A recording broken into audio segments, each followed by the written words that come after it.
continuation of the one we talked about the last time. So Yeah. Yep. not a big deal. It's just a lot of money. Cheaper than buying the house, I guess. Yeah.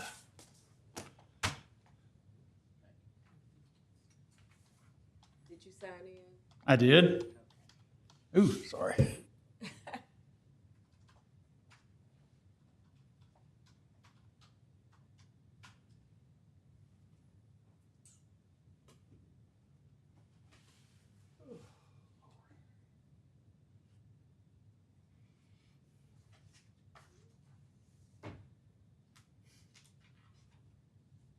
Did you catch any fish last week?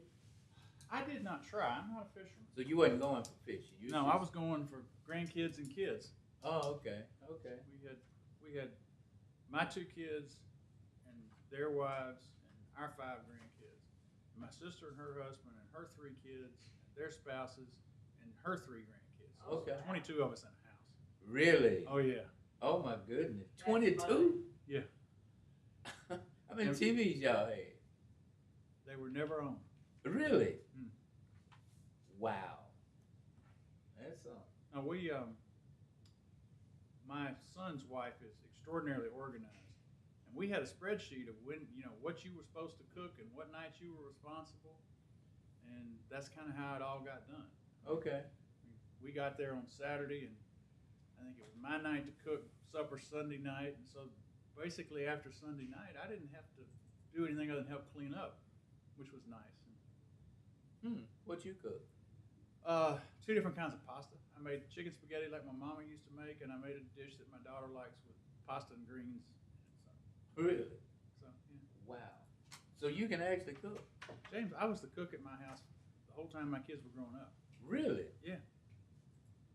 Huh? Never Okay. know, do you? How you doing, Mr. Mayor? He cooks pretty good. Are you serious? Yeah, I've Let's had give some him of a- his cooking. Wow. James, Okay. He's good. the, He's good. my How are wife you? is very good, Good. but my wife was not good at, okay, the kids need to have dinner on the table in 25 minutes, 30 minutes from the time we get home. I could do that. Because I'm a cook, I'm not a chef. Okay. Okay.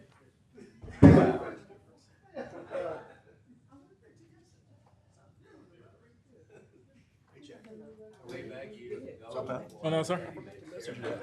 You go I out? used to barbecue. I didn't. Yeah? I would have, but I didn't. I went home about 10 minutes was dead. Okay. Like, I'm probably gonna stop by when I leave here. What'd you like to cook? Yeah, I think I'm gonna see Barcelona today. Real We were planning on going today anyway. I love to Okay. cook steak, but my steak never come out right. It was always tough. I didn't know you were supposed to be doing some stuff to it. So. Let's see, one night we had tacos, one night we had make your own pizza. Just stuff like that. Nothing real complicated. But Yeah. when you're feeding 18 people, because 19, because 3 of them are little kids. Middle right here. Yeah. Yeah. Wow. We did good. Hello there. Pretty good. Haven't seen you in a while. I got my daughter another day. The little one fell with his piano. He got 4 stitches. Big side, not that big, so we got another day. Now I have no idea what's in there.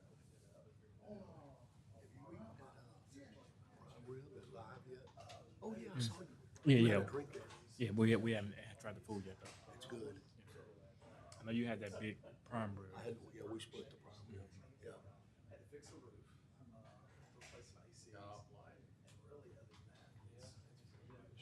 I remember what kids asked. One of my favorite foods to eat.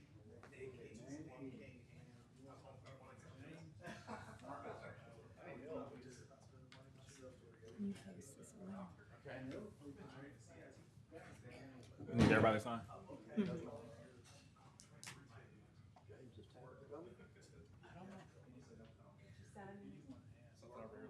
How many you need for a quorum?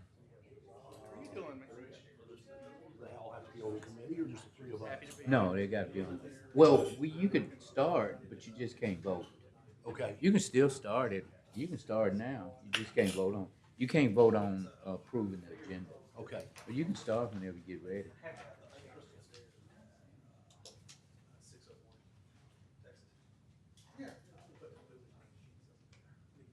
else is on there besides that? Jim. He's coming. He's moving slow, I guess.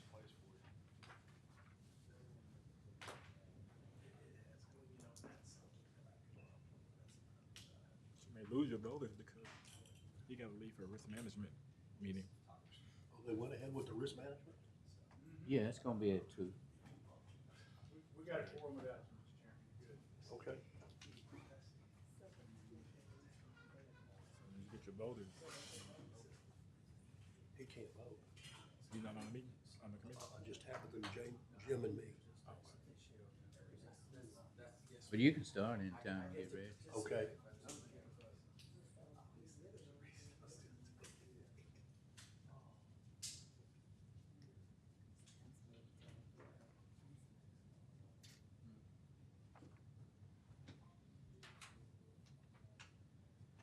So I've invited Phil twice now. Phil from G5. Where?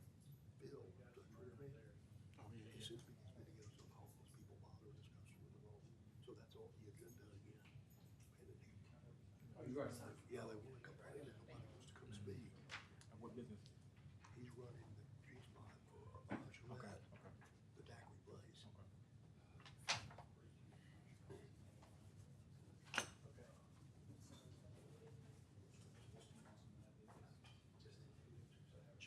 Was supposed to be here too, from the baddies.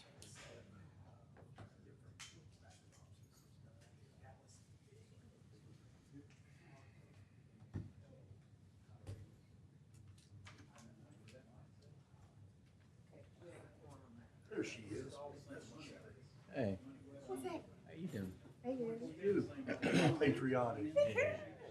Madam President. What's going on? Go ahead and call it to order. How's your dad?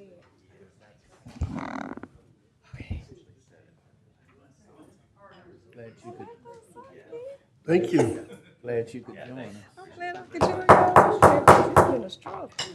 All rise, Jim is here. That was perfect timing. Thank you very much. Thank you very much. Mr. Mayor? Like to call to order the July 22nd meeting of the Public Safety Committee. Don't really have any opening comments. I know there's a couple of people coming to speak for public comments. We'll just move forward to that part of the agenda now. If anybody's here for public comments? Yes. Sammy? I would like for somebody to do something about the Meriwether Road Railroad crossing. They need crossing gates because those flashing red light signals just flash when people keep going across the railroad track back and forth, and they don't do anything except flash. And I think that Union Pacific needs to take those off and put up crossing gates for safety.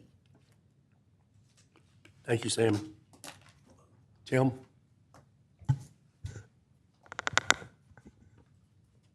Tim Huck, 415 Spring Street, Shreveport, Louisiana. First, tell you I'm opening another business downtown because I'm crazy. The Capri Theater is going to be coming back very soon. It'll be a special event center. Will not be a nightclub. Not designed to be a nightclub. It's going to be renting out for like parties and birthdays and different receptions, weddings, different things. So it will be coming back real soon. We've got very little work to do. It's mostly cleanup. I think we put in today for the permits to do the construction side. It's very little needs to be done, so it'll be open pretty soon. So again, I'm consistently investing into downtown Shreveport. I know that the Shreveport Police Department and some other agencies have put forth a lot of effort into the homeless in downtown lately, and they have a task force that's working towards it. And during the day, that task force is somewhat successful to successful. They've slowed down the panhandling considerably during the daytime. The problem is that what they have done is and it's being summertime, they've run them into shaded areas and hidden areas during the day, which means what we used to have is like 2 or 3 shifts of panhandlers. You had 6 or 7 of them who come out during the day. You had 6 or 7 of them who come in the afternoon. You had 6 or 7 of them who come out at night. Now we have 18 or 19 of them all around the bar areas, around Texas Street and Travis Street and Spring Street and Commerce Street all night long, because it's the only time that they're safe to be out there, because they don't have the task force working overnight. And so I've sent some videos to a few council members, and I've sent quite a few to Cedric Glover throughout the couple of weeks. The other day, I got out of my car, and between the time I left my vehicle and got to Sandbar, and I was parked in the parking lot there on Travis and Spring, between the time I left my car and got to Sandbar, I had 4 different people ask me, okay? And they know me, and they're scared of me, and they still come to me, which means what are they doing to other people? And they're aggressive, but if we're trying to build and we're trying to thrive, and you want people to continue to come downtown, the right customer does not want that to happen. Females that have to walk to the clubs or walk to the businesses by themselves do not feel safe and comfortable. You know, they're handing money to 3 and 4 different people. And again, they're doing a great job for the majority of the population that sees during the day. You're not seeing the number of homeless people downtown. So in y'all's numbers and in your mind, you're thinking, hey, this initiative is working. All we're doing is moving them to a later shift. All we've done is change their hours. And so I understand that overnight sucks. I understand that people that work during the day it's hard for me to get up at 9, 10, 11 o'clock in the morning and be somewhere when I've been downtown working until 6 o'clock in the morning. So I understand that the people that are in these task force and this enforcement don't want to be downtown late night every night. But maybe a weekend a month that they don't announce when the weekend's going to be, maybe a couple of days throughout the week that they just come down midnight, 1 o'clock, 2 o'clock. Those are the hours that you see the absolute most. And then, you know, if you run them off at those time frames or do what you have to do, then we'll start seeing those problems. But I mean, they could literally just come to Travis and Spring, and you can find 3 or 4 there just about every night of the week. So, does anyone have any questions? Is this mostly on the weekend? Well, there is more on the weekend. Obviously, just like anyone else, if you make a living this way, you'll figure out when's the most potential People for will be downtown. revenue. Yeah. And the most potential for revenue is obviously on the weekends. So you do see more on the weekends, but there's 4 or 5 that are every day of the week. And it's just, I get the difficulty level of it. I really do. I'm not saying that there's an easy fix to it. And here's the deal is, it's not a crime to be poor. It's not a crime to be homeless, but it is a crime to aggressively panhandle. And that's where the problem comes in. Okay, that's agenda item D. I don't know if you're going to stick around. I we saw can that ask it was the chief agenda some item D. questions. That's why I figured I'd come and talk about it. Okay. Anyone else for public comments? Okay, I'd like to make a motion to approve the May 23rd, 2025 minutes. Second. All in favor? Aye. Let's move on to the agenda. I don't think I have anything for you, Chief Reeves. I'd start making something up just to ask you. Chief Smith, please.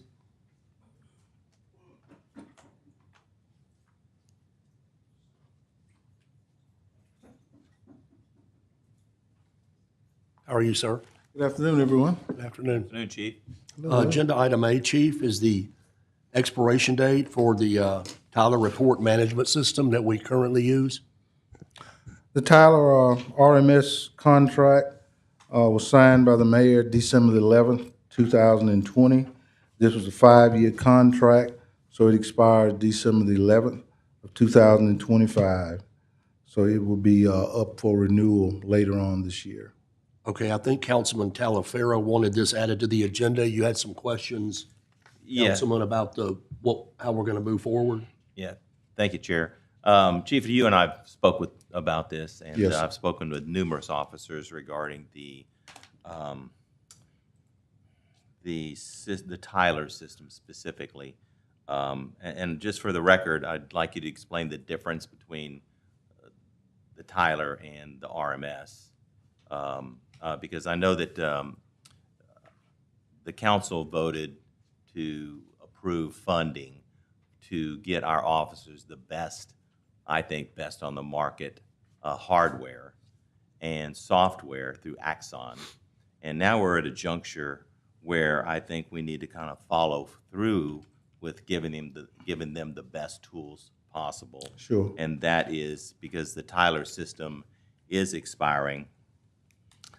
This is, I think, is a great opportunity, and we should seize the opportunity to go to, for the record, what's the replacement? It's the draft? Is it draft one? Mm-hmm. Okay. So anyway, I think it's draft one. But for the AI, I'm sorry, the Tyler system is different than the AI. And the AI, through draft one, allows these officers to save approximately 50 to 60% of the time that it currently takes them to write reports, which in our day and time, because of the lack of a full strength force, I think this is a critical component. So I'd just like you to address where we are, what your perceptions are, what your thoughts are about, trying to appropriate funding to, one, switch out the Tyler system. And again, I've not met one officer up and down the food chain that is really happy about that current management system, and then the other system we talked about. Sure. Tyler's integration, there's a great deal more to integrating from one system to another than most officers probably realize. And it has taken literally close to 3 to 4 years 5 years almost. for that to happen, for even Tyler to be up and functional. It's been a very, very painful journey making this happen, because you still got to function, but you can't lose anything that you have, and got to be a smooth transition to something new. What I seem to have found out about Tyler, and they seem to be still, one of the leading ones in the market in their software approach. Everybody's system is different, and they can tell you up front what we can do, but actually until they begin to take a deeper dive and try to migrate their software with yours, they really don't know. So a lot of that is what happened. Axon got some great technology.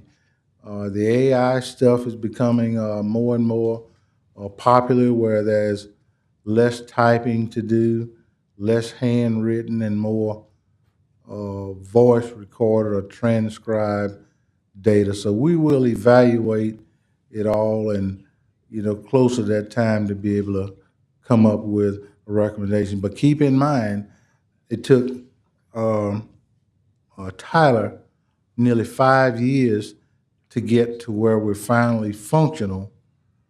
If we go with Axon or any other company, there's going to be a pretty extreme time period for them to connect to what you already have, to migrate, to make their system work with it, and to move all the data to something new. So it's not like you flick a switch and you're up and running tomorrow. Understand. We've got, 400 plus vehicles with computers in them that's got to talk to it, beside, 200 or 300 in-house computers that's got to talk. It's a real time-consuming and a real pain. And I would like process. to. And also, Go ahead, I'm sorry. in this RMS system, now keep in mind, this is not just And this the is the record. officers This is the record that write reporting reports. management. This is every record. This is JMS, the JO management system. It is almost everything computerized we do feeds into this. Understand? Yeah. And I understand that there is a transition period, but I have never. There are growing pains, and I get that. Absolutely, yes, sir. But for us to have, and this is just speaking with officers that hands-on, that are frustrated because reports are missing, reports are not documented, they're just hard to find. They're as far as I think it's the compatibility. I don't think any system should take 4 to 5 years to be compatible with another system. Sure. Now, I'm not speaking for Axon, I'm not speaking for Tyler. I just believe that, obviously, we'd like to hear from Axon. Sure, And absolutely. as I soon agree as 100%. possible, you know, whenever. And just planting the seed to be thinking about going with a system that is seamless Yes, sir. for our officers. Yes. And really, that's paramount for us, I believe, on the council here, is that we want our officers to have seamless technology that work well with each other. Yes. And you bring up the AI. The AI, for those that are not aware, the AI actually takes everything that is recorded and audio and kind of assimilates it all. That is So correct. there is the reason that they can do reports and document facts correctly, and in an expedient amount of time, and then obviously download it and just fill in the blanks where they need to. Am I correct? That is correct. Okay. That's correct. So we're just planting the seed, because I Sure, know that absolutely. officers are definitely frustrated, those that have contacted me about it. Now, everybody, there may be some out there that just love the Tyler system. I don't know, but I'm more interested in going from trying to match this with this when we have such great software and hardware through Axon, and to make this whole system seamless. Sure. The Caddo Parish Sheriff Department has also signed a contract pretty recently for Tyler Technology to Yeah, I do heard. their migration for efficiency wise. So we all would be working on the same platform, and also the court system with both of us, since 99, almost 100% of the cases that are in the district and local court come from either us or the sheriff department. The courts would be able to share into this system also and get information a lot quicker than they have in the past. So it's a lot to consider, but absolutely we'll look at Yeah, 'cause- Axon and see what they have. to And it offer. would be it's all cloud-based now anyway. That is And correct. that you can share information with multiple people simultaneously, or password individually, I believe, something like that. That is correct. That's correct. Granted, not the expert here, just passing along some information. Gotcha. Just for us to study, and you're Yes. the chief, you're the making decision. I'm just there to help you, Gotcha. any way we can. Oh, Gotcha. I have one more question, Councilman Taylor. Chief Smith, so on December the 11th, on or before December 11th, we have to make a decision how to move, with which reporting system to move forward with. That's correct. That's correct. Is that your decision, or is that IT's, or the administration's, or a collaboration? It'll be a collaboration between us all, but I'm quite certain that my recommendation as to what works best with us will carry a lot of weight. Does IT have any input on, Absolutely. they do? Absolutely. Okay, thank you, sir. Any more on this? Agenda item B, Chief, shots fired map for the previous 30 days ending July 18th, 2025. Not a problem. I have it on a poster board for you in the audience that if you'd like to walk a little bit closer to see it, but we're also prepared to post it up on the screen for you. Give technology just a second.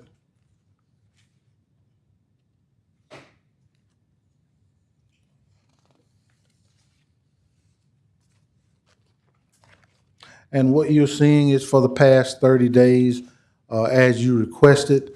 So this data is going to be a little bit different than the presentation that I make to the council this afternoon, because it will have year-to-date data. This is just previous 30 days. That's, yes, sir, that is correct. Right. That So is correct.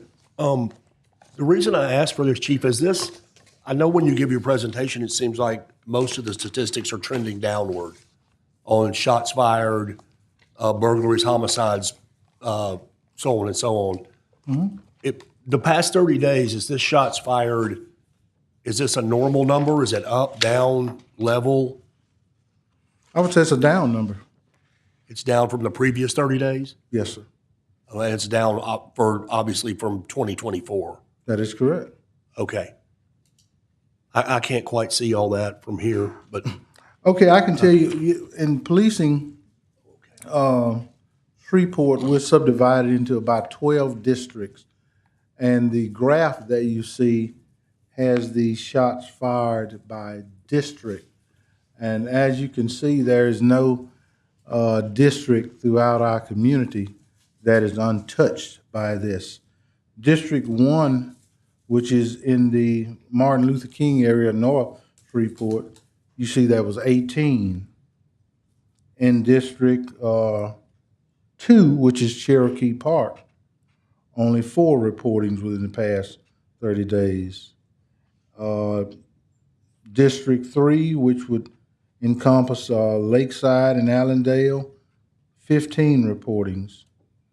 District 4, which would be the Highland community, 26.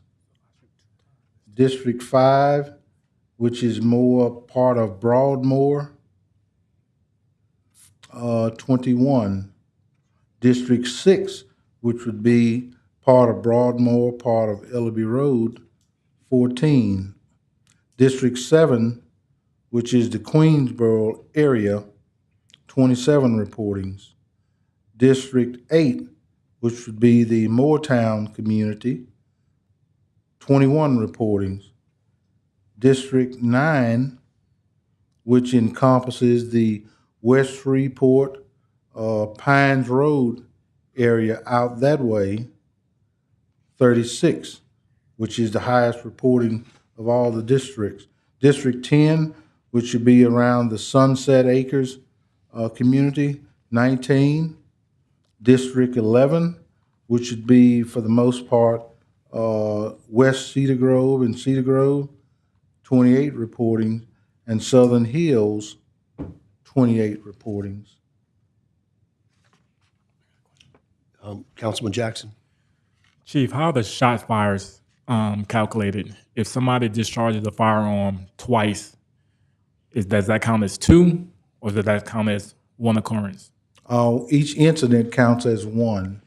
If a person fires 2 shots, That's correct. that's counted as 1 incident. Okay. And these last 30 days covers 4th of July. Are any of these shots fired attributed to 4th of July, or we can't tell the difference? They are within that time period, yes, sir. You mean, are they? And, you said they're more the you know, keep in celebration or mind- the shooting at someone. Yeah, well, yes, correct. And Were I they want to- for celebration purposes, or we can't tell the difference? It could be for anything. If it's a gunshot that's fired in the city limits, it's counted as an incident. And keep in mind that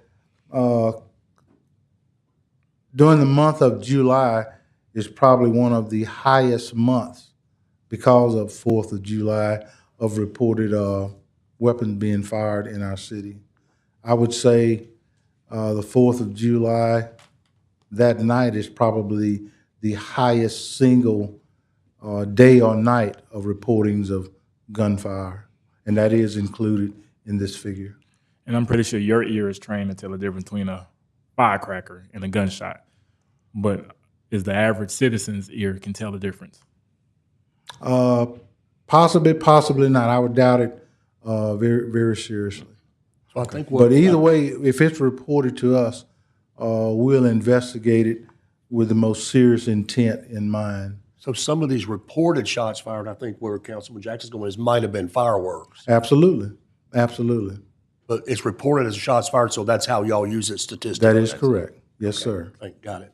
And these figures are pulled directly from the CAD system where people call in to us. This is not us getting in and determining what happened. This is what the citizen said it happened, so we work from that perspective until proven otherwise. Councilman Telfair? Yeah, and you answered the questions of both my fellow council Yes, sir. members, is that this is not an exact science, because all we're doing is we are calculating the number of calls for service or calls into our 911 system. that we believe shots have been fired. That's right. So the larger the number, the more citizens have called in that district. That's exactly right. And that's about many it. of them, I would venture to say, are duplicate calls. Sure. Unless an operator can determine, you live next door to each other and both of y'all call in within minutes of the same incident, that it's the same, it's counted separate because there was a separate call from this resident about it. So As some long of as those are duplicates. So as long as absolutely. there's a separate incident number registered for That that is call correct. into the 911 system, it's That is- treated as a separate call. That is And it's correct. not, there's nothing in our system which filters the fact that we got a call from 1234 Texas Street, and then a minute later, or 30 seconds later, 15 seconds later, we got another call, so we're presuming that it's the same incident, correct? The 911 operator would have to recognize that Right, this happened within the same right. seconds. I took that call, so obviously this is the same, but some human have to recognize that, yes, sir. And one more thing, Mr. Chair, is that, we hear technology such as spotter and things like that, but even spotter doesn't distinguish. ShotSpotter is $100,000 Yes, for 1 square mile. right. $100,000 a year for 1 square mile. With ShotSpotter, it picks up the frequency Correct. of what is perceived as a gunshot. That information goes back to that central headquarters for somebody to lay an ear on it and decide, yes, this is more or less possibly a gunshot than a car backfires. Then that information comes back to you that it happened within this square mile or close enough within this 30 or 40 feet square. Well, generally, and the reason why I have not pushed ShotSpotter, and I know that there are many cities that have it, is because of probably the data that you see up here. We're going to get the call anyway. Sure. So I don't see a whole lot of value in someone 3, 4, 5 minutes later to call and say, okay, we've detected gunshot here within this 50 feet, when somebody had already called me, and by the time I get the call and get there, ain't nobody left there anyway. It's just, And I don't know. I don't. well, I understand where you're going, and I've done some research on it, in that a lot of metropolitan big metros that go to ShotSpotter or something similar to that often abandon it Yes, sir. within probably a year or a year or two down the road, because it's not the sheer cost. So from an investigative point of view, what is the value of us reporting the number of shots fired in our districts? What information, other than, yes, we've had shots fired, but that doesn't mean crimes have been committed. It just means shots are fired. So what do we do with that information just for the general public to know? Well, for us, we look at all this data because we're data-driven. That helps us to devise a strategy, some kind of approach to try to curtail it in some kind of way or another. For instance, if we know, like what you see up there, the District 9 that seem to be leading the charge in reported shots fired. Well, as managers, we know from that our efforts need to focus on that area. Why is that happening? We'll look at it a lot closer to see if it's well-defined to a small block or neighborhood. It helps us to develop strategies to try to address it, to try to combat it. It's extremely important for us to be data-driven and not haphazardly driven. Absolutely.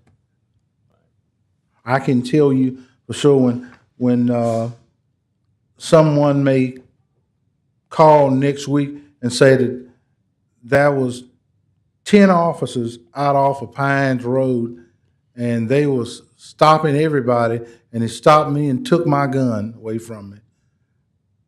I can say the reason why we are out there is because our data showed that shots fired was extremely heavy in that community, and I'm sorry you got your gun taken.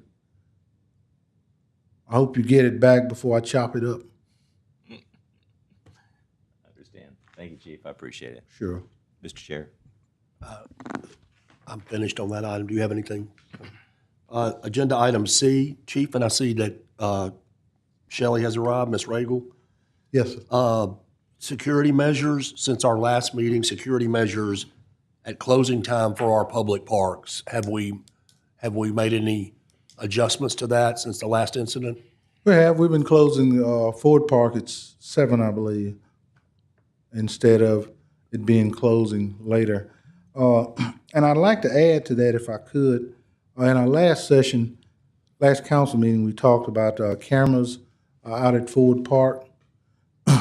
Well, we have researched it and come up with something, and it's quite an expensive item because there's not many lighting poles throughout the park, no place to put a camera. So my folks have been working for the past week with the electric company to come up with a plan to do that. We have the cameras in stock that we was going to be putting up throughout the neighborhood that we could shift to that direction. But to adequately cover Ford Park, it would take 6 poles that we would have to pay for and install and have, an electric company to do them. So 3 poles, 30-foot poles in each park, and each pole would be outfitted with 3 cameras each pole, because that's kind of way our system works. But in and of itself, we got the first quote back today from Will Howard Electric of $55,000 and something to install the poles and what's necessary for us to put the cameras on the pole. Beside, be a metered charge every month. They said that some of the reason why this was such an expensive cost is because there's nothing overhead and all the underground boring that would have to be done to run the electrical lines and cabling. They said it'd be 2,700 to 2,800 feet of underground boring to take lines from one pole to the other. So it can be done. It's just quite an expensive endeavor to do, to the tune of nearly $56,000. It's $56,000 per pole or $56,000? No, for the whole thing, I don't think that's very for the expensive. whole job. I don't think that's very expensive, not when it comes to public safety. Because the end result for that is to make sure that we don't have loss of life. And so when you're talking about outfitting this park, are we looking at one side, we're looking at Both both sides. sides? So if you're looking at both sides for $56,000, and in this area, that's what public safety fund is for. It'd be 3 poles on each side, and as I said, we would have to, down the line, replenish our inventory, because these were cameras that came in to go out in the neighborhoods, but we do have them in How stock. much are the cameras? The cameras, with the technology that we're going with now, the pluses, it's storing data a lot longer than it has before. And you're looking at, it's $3,500 to $5,000 each. And I'm talking about for a cluster of them, for the 3 cameras, the box that fits on the pole, all the devices inside. And these are the ones that we're putting downtown that has a beacon light on it. So you'll always know that the camera is So, functioning. excuse me, Councilman Jackson. So And these Chief, the poles are- $55,000 quote is just for the poles, and then the cameras is additional? Yes, sir, the cameras we own now, And this that is would be $3,500 to $5,000 each. times 6. Yes, that is correct. Okay. Councilman Jackson? And these poles also are 30 feet tall, so they could be utilized otherwise for lighting also. That is the point of what you want, because the park is dark. Yes, It's it is very extremely dark around that area, and it's a high-traffic area. And so, again, if I'm looking at the Public Safety Fund, I have almost $2 million there. I don't see the problem, because that's what public safety is for. And so if I have another issue in some other park that is facing the same thing, probably is gonna be less cost because it's not as large as Ford Park, may not have the same ground wear that is needed, then I would want that done too, because the initial is public safety. So you won't have that. You won't have to try to worry about where the bullet is, and I don't have to worry about, or that if shots fired, then it's going into Bayou Daiquiri and the strip mall that's across the street, and then Miss Judy and the rest of the individuals that are over there pulling bullets out of their wall, because then nobody can see, because it is excruciating dark around the area.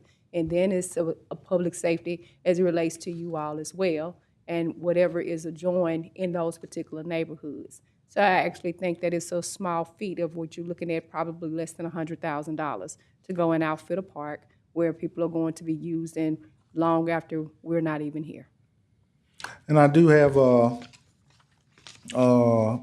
maps of where we think are the most strategic spots in the park for these to go.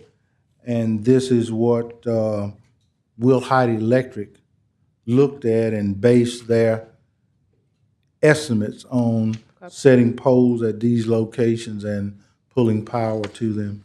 You would think closer to the water, Ma'am, if they have one closer to the water. on that side of the park? Yes, On ma'am. that side of the park. Yeah, Where pretty much is, so much of the traffic is housed. Yeah, When you exactly right. enter into the park, go into the curve, the pavilion there, all the way up to where the lakefront is where most of the traffic is housed. In that area is where most of your drag racing and your activity occurs, in that little circle right there. So you definitely want lights, camera action in that particular spot there to eliminate that happening there. If you go onto the opposite side of the park, then you're going to look at the activity that is going to occur leading out of the park, closer to your borough, on that side where the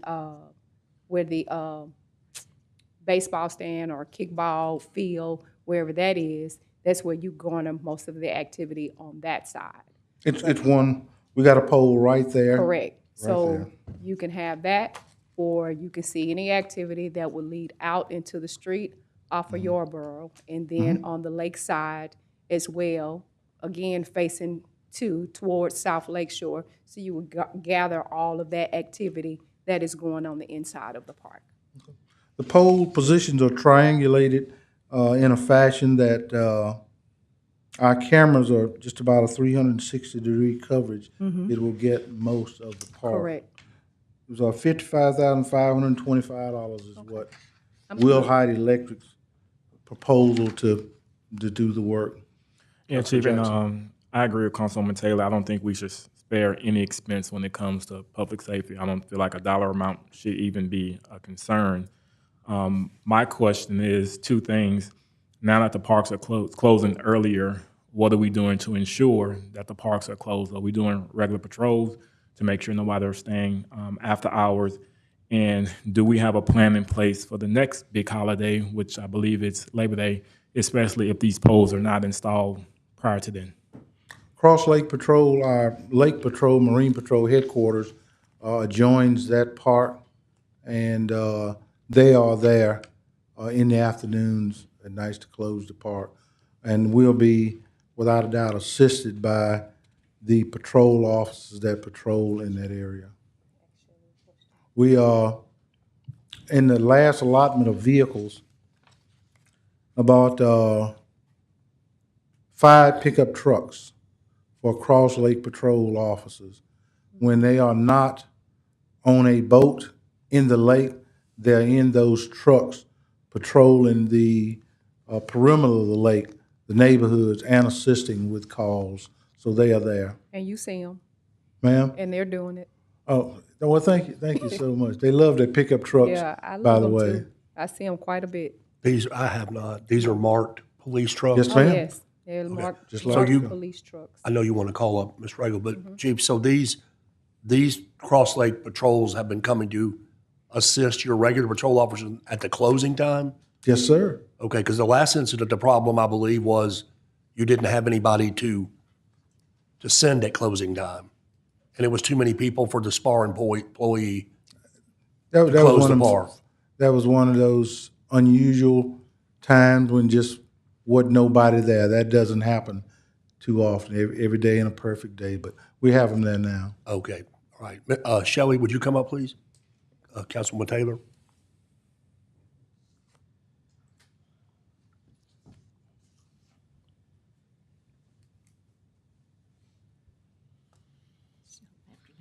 Shelley, so with the information that Chief has already described to us, I know that we have some additions to CC Antoine Park. What is the lighting there at that particular park?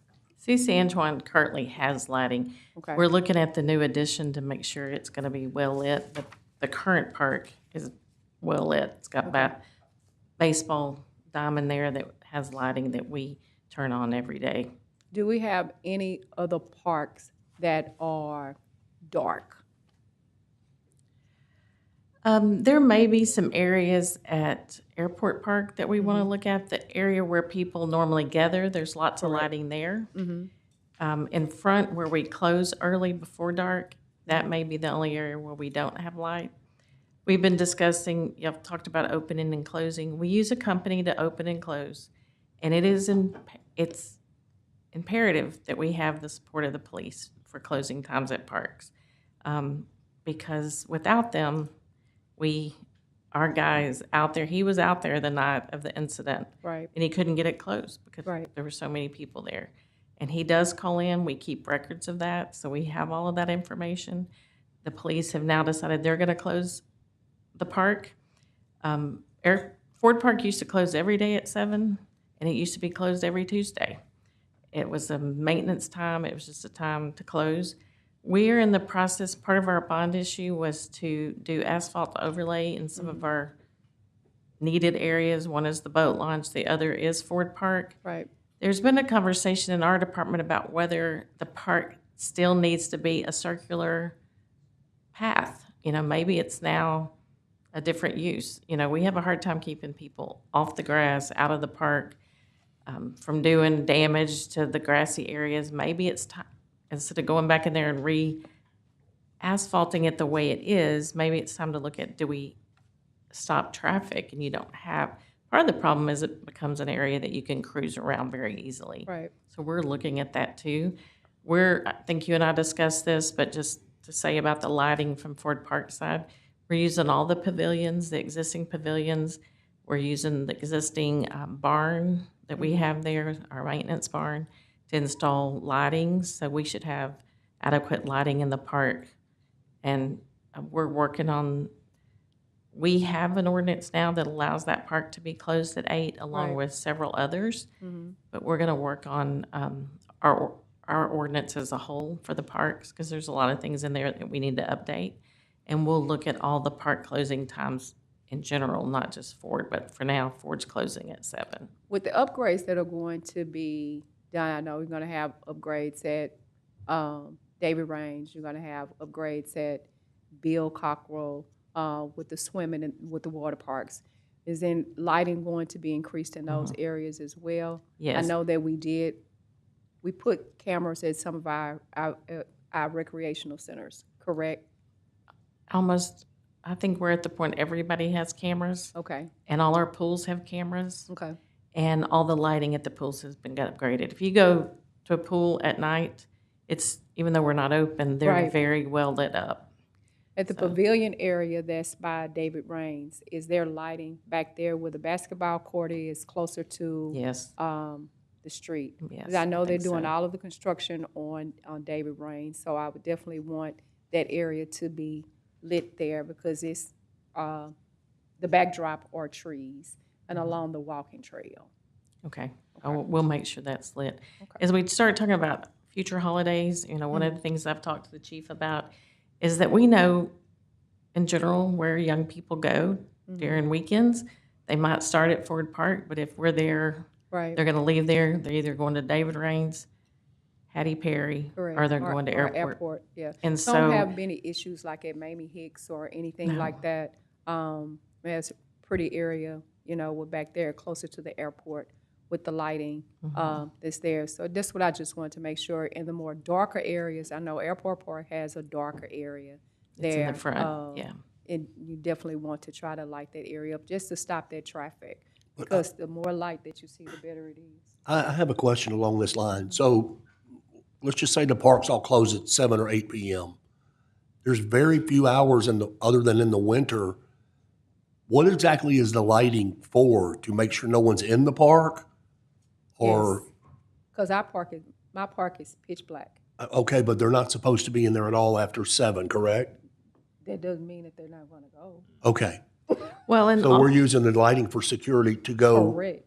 It is security that is in the park, for sure. Because So you Chief don't- Smith, will these cameras be tied into the RTCC? That is correct. So you would recognize that someone's in the park at 9 p.m. that's not supposed to be there? well, and You right have- now, all of our parks do not close at 7. Right, And I think we want to be really intentional as we look at that because Bill Cockrell, there's somebody walking there in the morning at 6 a.m. and there's somebody walking there at 9 o'clock at night and on the walking trail. So we want to be really careful about, how we decide what's open and closed. And some of that's going to be dictated by the security measures that are there. If we have cameras, we have good lighting. A lot of people right now, it's 100 degrees still at 6 o'clock. They're not going to go walk at Betty, Virginia till 8 o'clock, or they're not going to go to Bill Cockrell or any of those parks. David Rains has a great walking trail. So I think we got to be really careful about how we decide what time parks are closing. And some of that depends on the activities we have going on, whether our rec center is still open or what we're doing, and then what are the safety measures we're taking. I think there are some safety measures that can be taken on weekends. We know what busy weekends, it starts the minute school's out, it goes to the minute school starts again, and there are 4 parks. If we had one officer with one car with his lights on, I think it would be a real deterrent because they would see that and say, we don't want to go here. There's a heavy police presence, even if it's not. And I think we can solve some of this pretty easily. yeah, you have other parks around the city that have lights. We don't have lights. And around Cross Lake is a lot of activity that you may not see at the boat launch as well as at the park. It's a high-traffic area that is right there, that the residency that nobody else may not be paying attention to. Because our boat launch is extremely active. All the time. And I'll say this, Councilman, the other thing that it does, I would love to show y'all, spend time showing you the things that happen in our parks and in our public facilities after dark. Now we have it all on camera. We can see it. I mean, there are people, in our parks at all hours, whether the gate's unlocked or not. The vandalism is Yep. unbelievable. Independence Stadium, where we get complaint a lot about, why do y'all leave the lights on? Well, if you could see the kind of be the vandalism deterrent. we're having there, that's why. And luckily our cameras pick up every bit of it. So it's a lot of it's for that. 2 weeks ago, we had 2 young people walk across Corby's golf course. It's dark. Nobody can see them there. But when they got to the porch to break the windows out, we did get all that on camera. It's lit. But, sometimes they're not even deterred by all the safety measures we put in place.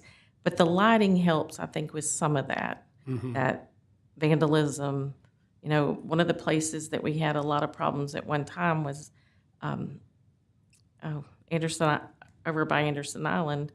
And we've lit up underneath that pavilion really bright. The whole park's real lit up.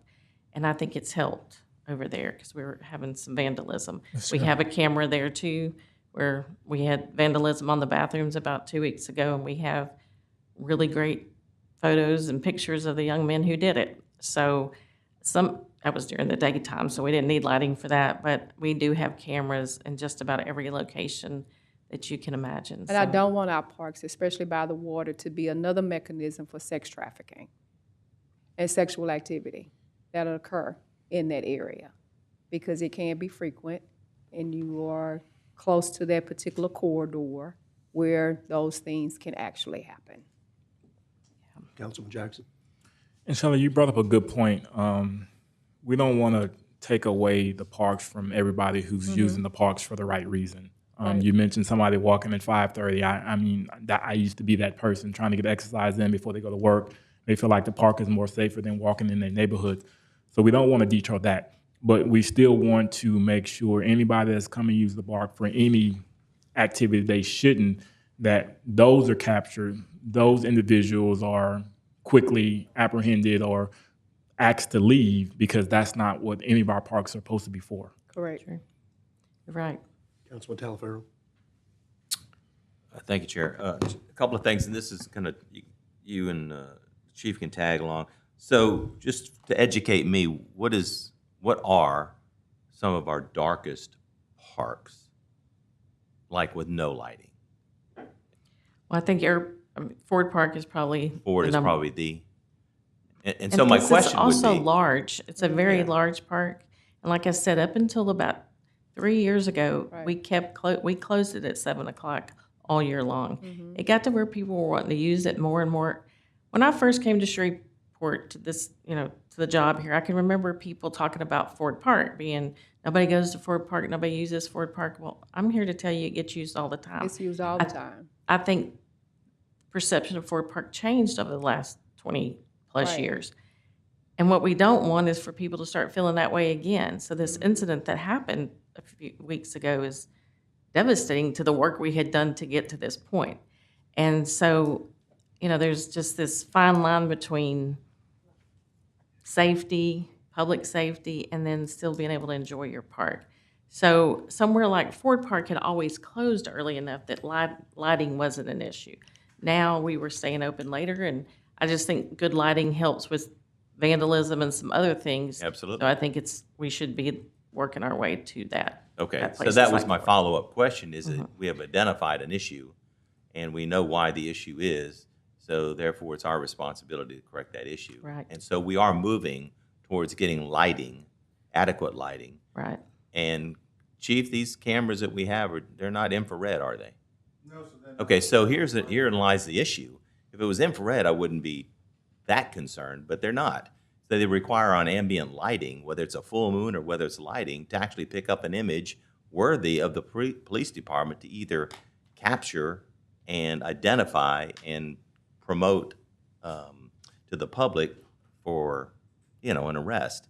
And that brings me to the chief, is that, okay, so let's just say that we capture, like Ms. Regal has said, there are suspects that are caught on camera that vandalize our property. Yet I have never seen one incident through Facebook, so any amount of social media platforms, that we're looking for a suspect for identification. Never. And I'm just concerned that there's a gap that we're not.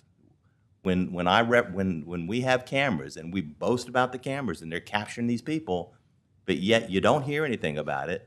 And I'm just generalizing, because this has nothing to do with Chris. Chris works his tail off. But the point is that we have evidence and we need to identify. And sometimes police don't know who these people are, but I guarantee you somebody does.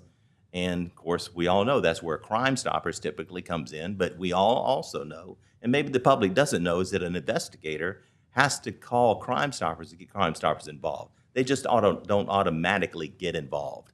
So my point is that if we have the cameras, we have a system that worked before, and it just seems that if we report incidences that have occurred and we have a suspect that we can identify, When I say identify, possibly identify because of the way he's captured on camera, then we need to push that out to the public for positive identification. Offer a reward, whatever Crime Stoppers does nowadays, I don't know. But the point is that I think we're kind of missing a key component in evidence collection and pushing it out to the public for identification. Thank you so much for that, and we've been talking about that very same thing for some time now, creating an outlet separate from the City of Shreveport's website that we control, that at any minute our technology people can put out there to the public actual photographs and information. We have been talking about that very same thing. So, and I think we're talking about the same thing. We definitely realize that there's an audience that you capture with one social media outlet, but there's a bigger audience that you capture through another social media outlet. But it's way too much conversation probably to have in this setting, but I clearly No, understand I mean, I what get you're it. saying. I get it, and Clearly understand. for me, it's very simple because I did this for 14 years on the police department. You know, you have a photograph, you do whatever, you digitally not enhance, but you identify that photograph and you push that photograph out to the social media platform. That's it. I mean, so We're ready to do it and ready to make it happen. We just I gotta look forward develop to the it. right system that we control, that it can be an efficient and expeditious process to happen. But we've been talking about it. All right.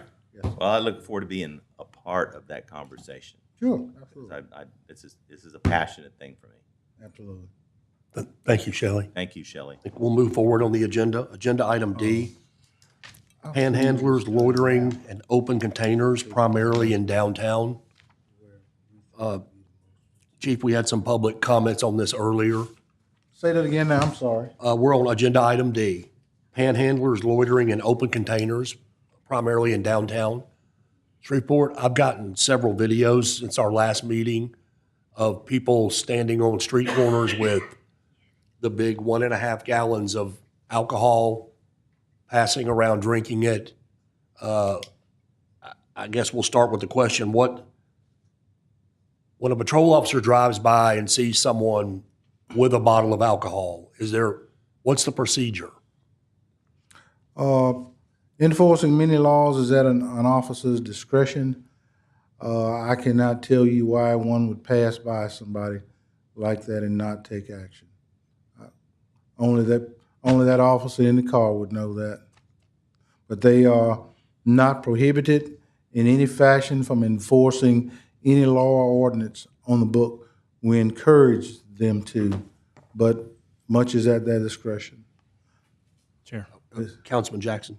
have we made any arrests for anybody downtown with open containers this year, to your knowledge? I don't know. I have no idea. I We will can check. find that out before the next meeting? Absolutely, absolutely. Okay.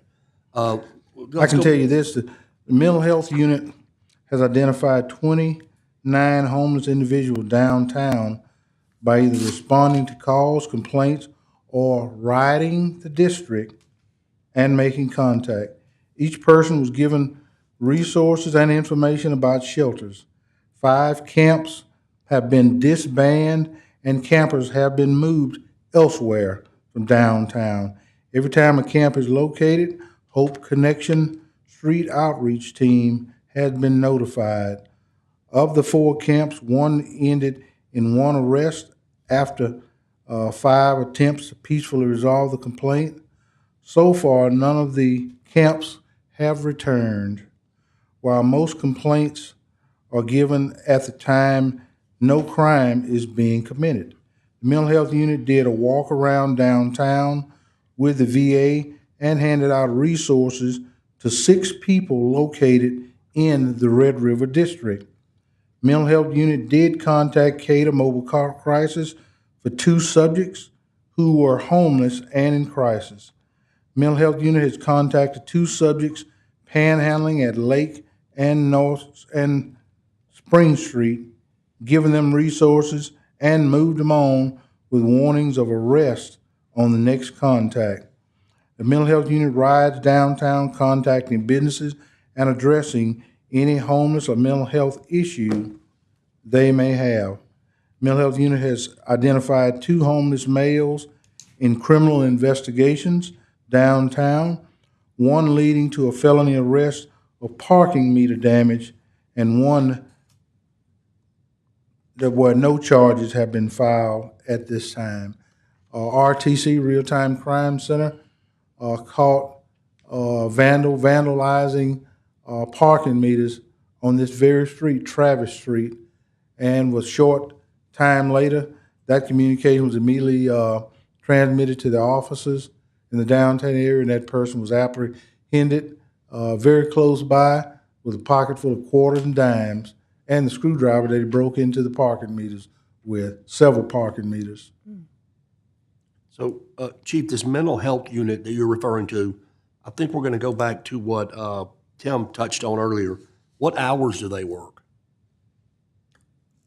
Everyone in COP is considered part of the mental health unit.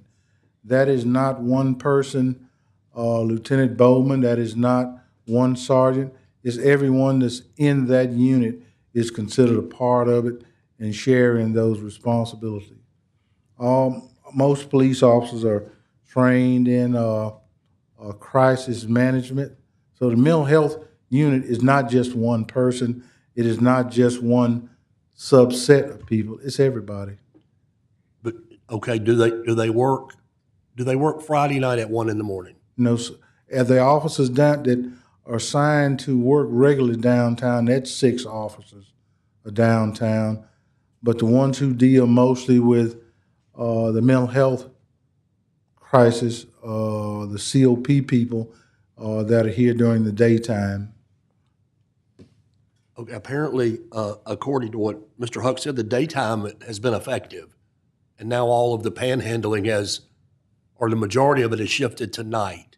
So does that fall on the 6 patrol officers that are assigned downtown? That is correct. Panhandling and homeless are different. But panhandling is illegal, correct? That is correct. Okay. So I myself have experienced in a half a block walk, 2 or 3 people stopping and asking me for money Right. at 11, 12 o'clock at night. So should we call the police, the regular officers? Absolutely, because I can't just look at a person and assume that they're panhandling. I need proof beyond a reasonable doubt that happened. They asked you for money, not me for money.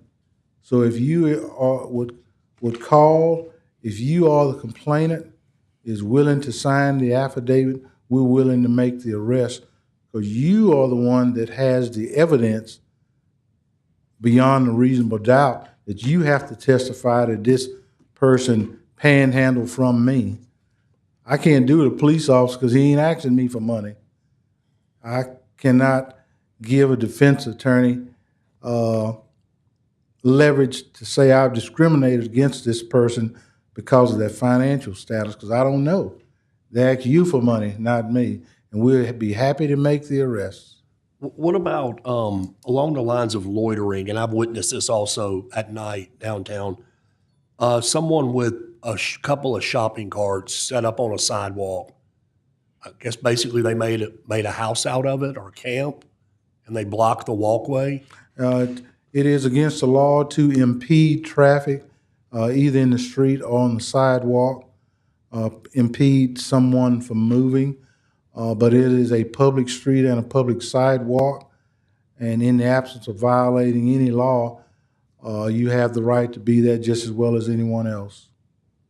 So in other words, I cannot just come up and arrest you because you have a shopping cart and you're pushing it down the sidewalk or standing on the sidewalk.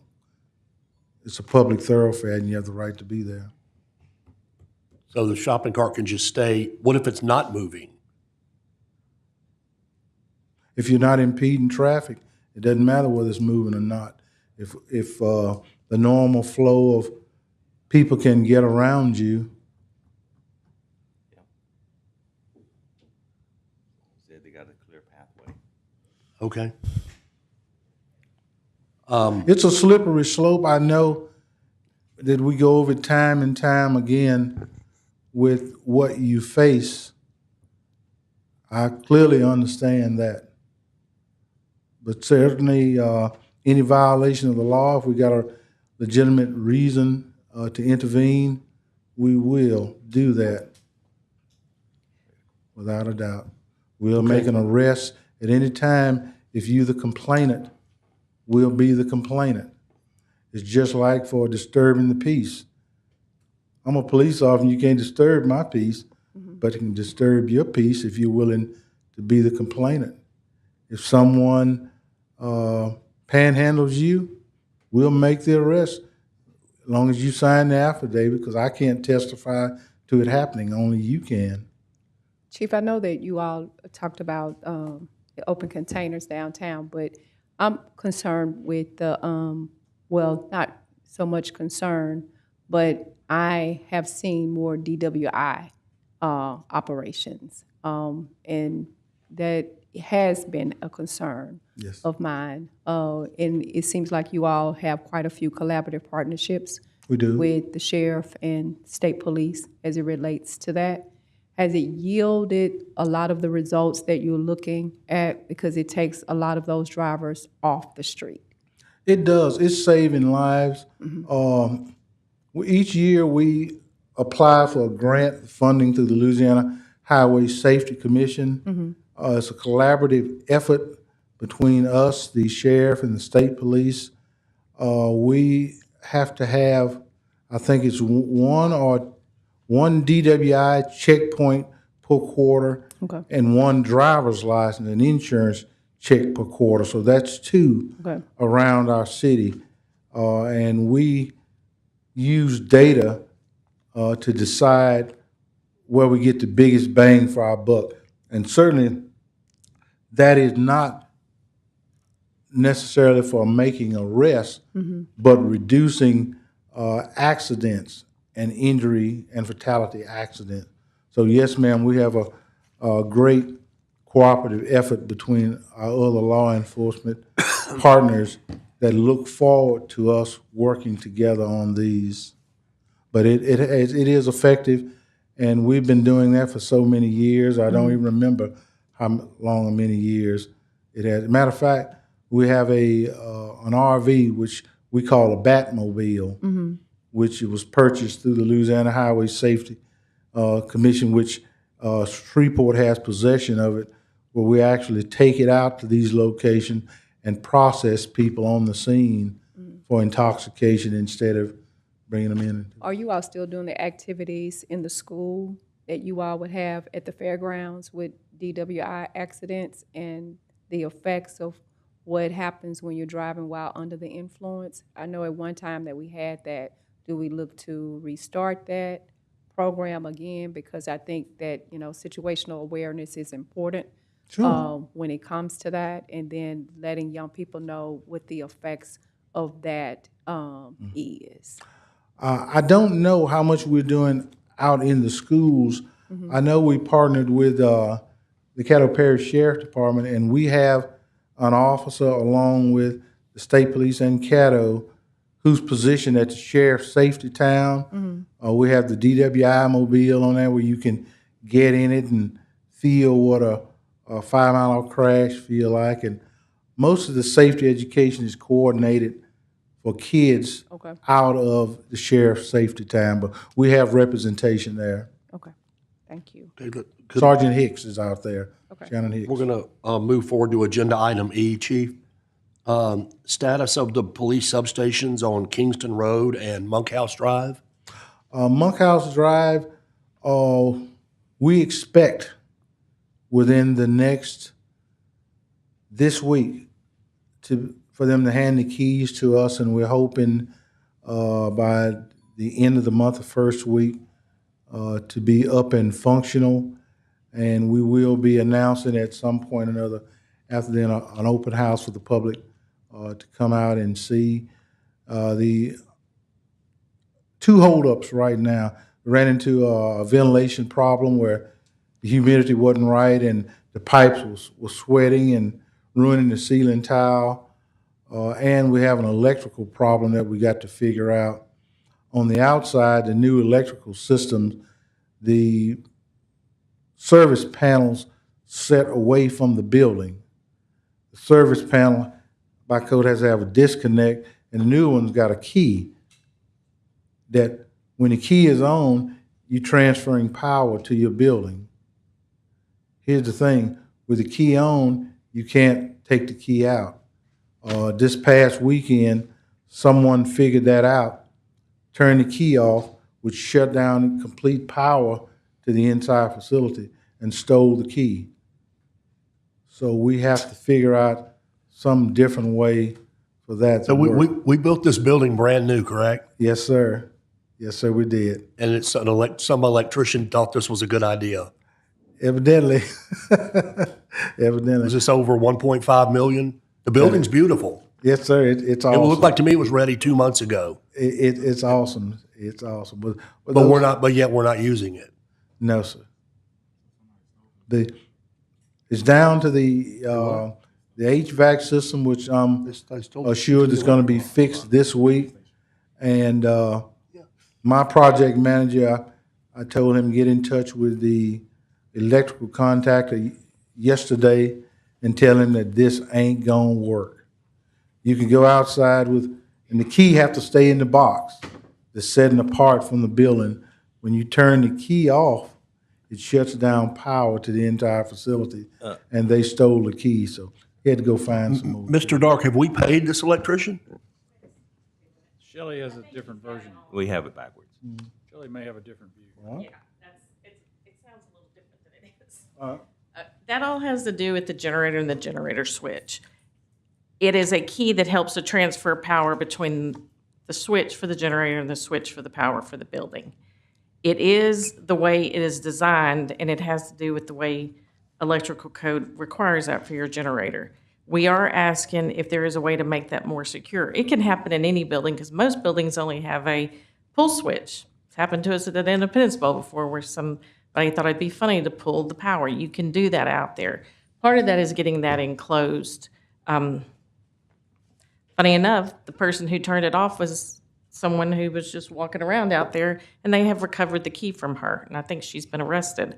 So when we want to, we can really get somebody when they vandalize stuff. So Shelley, I'm sorry to interrupt. The normal pull switch, which I've seen 1,000 of them, they have a way where you can put a lock on. You can Right. lock them. And that's what we're asking the contractor to make sure this has a way to lock that down. So it's, Okay. yes. And the building has been, from the outside, appeared ready, but there was lots of things on the inside. Substantial completion was about 3 weeks ago. They had some punch list items, and one of those is the condensation. In every public facility, you have to have a bomb room now. And that bomb room also doesn't allow ventilation. And I think we hire engineers to look at this. This is not something we look at ourselves. But in that room, you have to have enough fresh air coming in to offset that humidity. We have found that there's not, but you can't put, because it's a bomb shelter, you can't put, yeah, it's weird to me too, Councilman, that you have to have a bomb shelter, but apparently we have to have those in every public building that we build new. And so you can't put ventilation in, because then it takes the integrity of the bomb shelter away. So we're having to re-insulate. They think the fix is to re-insulate the roof, to insulate the roof that's not insulated now.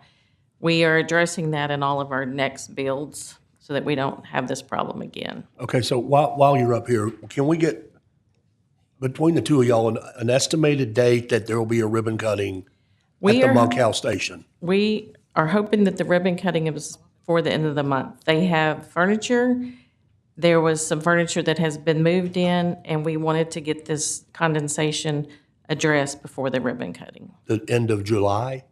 Yes. The end of this month? Yes. Okay, Next week, or the following week, which would be the first weekend in August. okay. But we wanted that to be addressed before we open it. Thank you. Oh, so it's okay, the Kingston Road, which I believe is still theoretically a temporary substation. Long-term temporary? Well, I thought it was a 1-year lease. Apparently it's a 3-year. It is a 3-year. Is it a 3-year, Mr. Dark? It's Only actually, 3 years. it's actually 3 with some possible extensions after that, depending on Okay. whether there ever is a 4th substation. And are we paying rent there currently? Yes, sir. What's the status on, We're- when will we- we be moved into it? We have there's 4 offices that need to be built in one wall. The contractor is going there this week to start that work. So do you have I know that's not as near as the Monkhouse Drive, do you have an estimated I can get time you that we some would be, idea. that would be functional? I will get you a. Okay, thank you. And then, just to update you on the others, North Market's poured concrete, and the lack of a better term, the Cedar Grove site, that is routing for bidding right now. Okay. Good We're deal. moving Thank on all you. those. I didn't realize we were building a substation in North Market. Yes, you did. That's, What did he say? that's, Guess what? that's rich. It doesn't have any stipulations. Okay, agenda item F, thank you, Shelley. Status of take-home police units. Chief, I think Councilman Talaferro I have one question, but Councilman Talaferro, you go ahead. No, I think this is, I think once upon a time, probably that I guess the word would be promised, is that we would work constantly on developing more, or acquiring more take-home units, so we can increase the security and the response to calls for service throughout our city. And so I think this is probably going to be one of those items that, unless nothing has changed, I would always like to get an update. I know that, looking at the minutes from last time, it was on the agenda, so my apology if you're just regurgitating the same information you gave us last month or whenever the last meeting was. But I was just curious how we are. I know that we're always short, but obviously the goal is to, have just about every officer within reason, having a take-home car. It would take 124 more cars. We have that many people on the waiting list, Is that, I'm sorry, Councilman go Talaferro, ahead. is that You're marked or unmarked? marked. Marked. Yes, sir. And we have a large number of unmarked. I think you and I have discussed this at a previous meeting. Say that again now. About half our fleet, is it not unmarked? No, not quite that many. It's a significant number, but it's not quite half, I don't believe. No, sir. Okay. And on the marked cars, I think we've discussed this before, they are to park them on the street or in their driveway in the front, correct? That is correct. Yes, sir. Not out back or in a garage? That's correct. Yes. Park on the grass, Park on the grass. do not. They should be parked in a legal spot where anyone else can park. In their driveway or park legally along the street. Just ask them to please don't park on the grass, will. on their grass. It would take 124 more units for everyone to have a take-home? That is the latest update I got as of yesterday. 124 officers that are on the list. Do we have any intention of buying that many? Good question. I'd love to have them. I'd love to have it. You give me the check, we'll put the order in today. How much does it cost? A car outfitted is around 70,000 to buy the car and all the equipment that goes along with it. Average, 70? Yes, ma'am.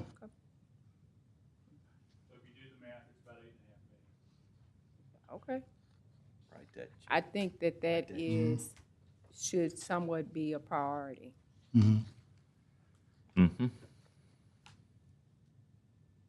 I think Councilman Jackson had a question.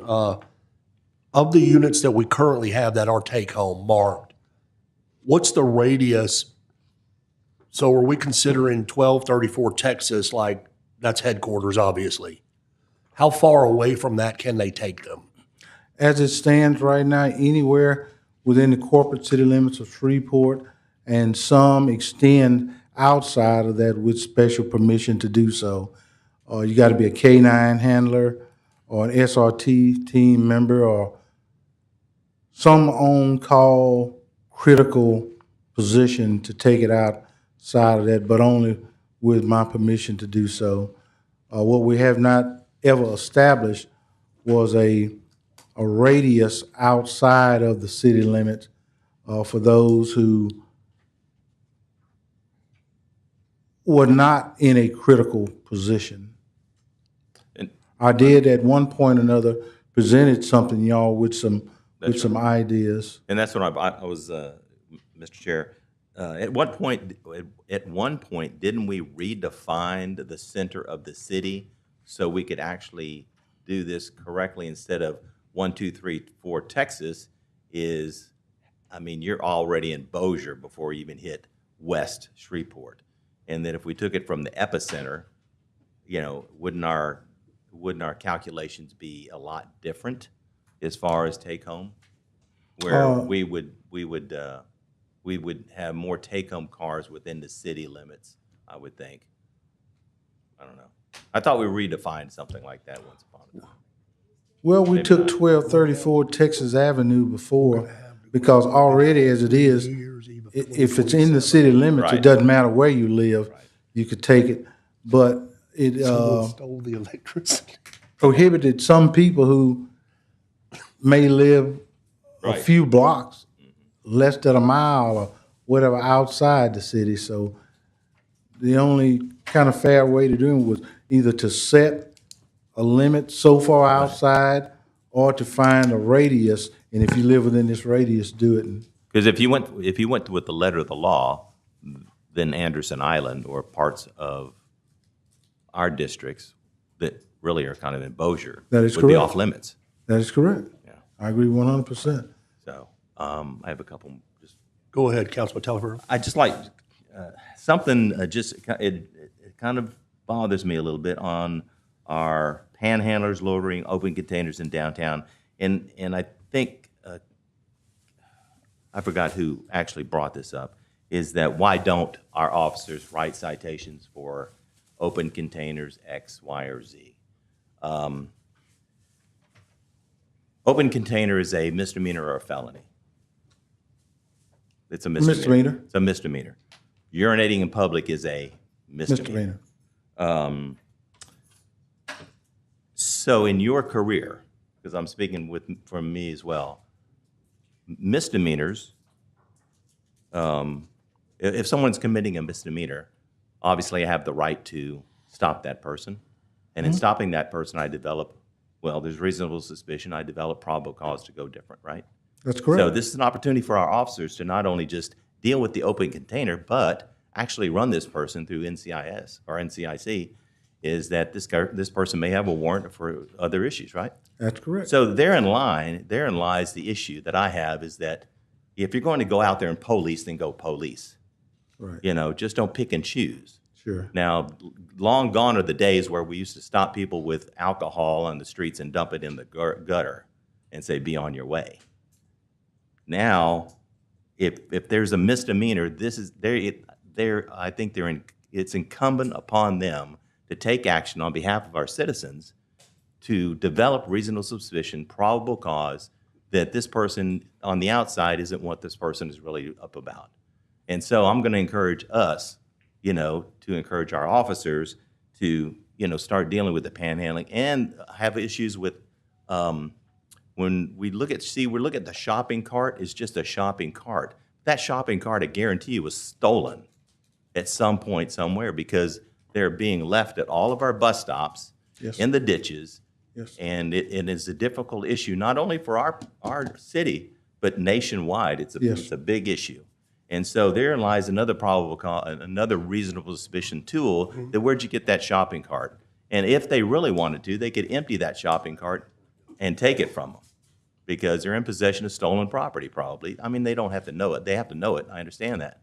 But I have some heartburn about officers or anyone that has the tools, and we are all about giving them the tools to do their job, and they just choose to turn a blind eye. And then we have business owners going, hey, what's the problem here? Why aren't we arresting people for X, Y, and Z? And we know we could, we just don't. And so I would like our officers to start, paying attention to those little details when they're right in front of them, to say, hey, what else can I get? It's kind of like fishing. What else can I get if I change the bait? And, reasonable suspicion, probable cause is right there in front of them.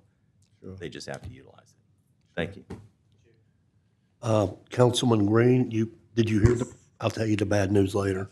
Go ahead. Chief, the folk tell me, I don't know, they said somebody lost the key or somebody stole the key to my substation and somebody had a took it for a bomb ride. in it or something. They stole your electricity. Do I need to get some security from the church to go over? I'll be happy to let Ms. Regal address that if you want to. Well, we're about out of time. Well, We'll have a whole we'll special have it in- meeting we'll just have about it in that. the- So, We'll just talk I think we're in the going next to meeting. adjourn this meeting. It's time for the next one. But it's part of